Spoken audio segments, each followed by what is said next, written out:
নমস্কার বন্ধুরা, কেমন আছো অবশ্যই জানাবে।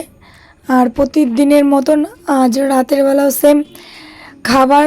আর আরেকজনের যে বলেছিলাম ঘাড়ে ঘা হয়েছে, তো ওখানে ওষুধ দিতে এসেছি ঘাড়ে, বিশেষ করে ওর জন্যই ছুটতে আসা।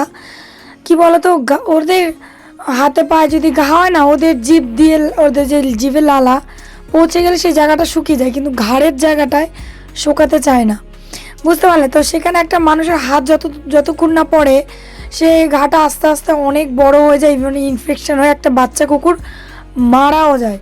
আর এদের আমি যেহেতু ছোটোবেলার থেকে এসছি, দেখছি এদের সঙ্গে একটা অন্যরকম একটা ভালোবাসা সৃষ্টি হয়ে গেছে।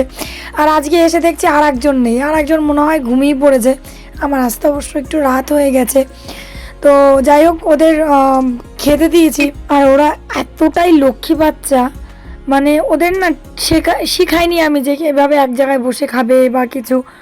আমি বসলে ওরা অটোমেটিকলি বসে কিভাবে খেতে হয় ঠিক ওরা জানে, টেকনিকটা ওরা বুঝে গেছে, বুঝতে পারলে? তো সেটাই বললাম বন্ধুরা, ওরা তো বোবাধন, ওরা কথা বলতে জানে না। তোমাদের পাশে থাকাটা প্রয়োজন। রাস্তাঘাটে তোমাদের যদি দেখা হয় অবশ্যই এদের পাশে থাকবে। আর এই যে দেখো বাচ্চাটাকে, এই যে বাচ্চাটা, ও কিন্তু বুঝতে পেরেছে যে ওকে মলম দেবো। ও বুঝতে পেরেছে বলে চুপচাপ দাঁড়িয়ে রয়েছে, ঠিক আছে। আমি বেতাদিন দিলাম আর তুলো দিয়ে কি করেছি, জায়গাটাকে আটকে দিলাম যাতে তুলোটা না পড়ে যায়। বেতাদিনটা একটু আঠা টাইপের, তো থেকে যাবে। এই যে ওদের নিঃস্বার্থ ভালোবাসাটা না, মানে ওরা বোঝে যে কে ওকে ভালোবাসে, কে ভালোবাসে না, বোঝে। আমি যে মলমটা দিয়েছি, ও কিন্তু ঘাটটাও ঝাড়ে নাই, দেখেছো তো? নাহলে ঝেড়ে কিন্তু ফেলে দিত। তো এরকম পাশে থেকো সবাই। নমস্কার।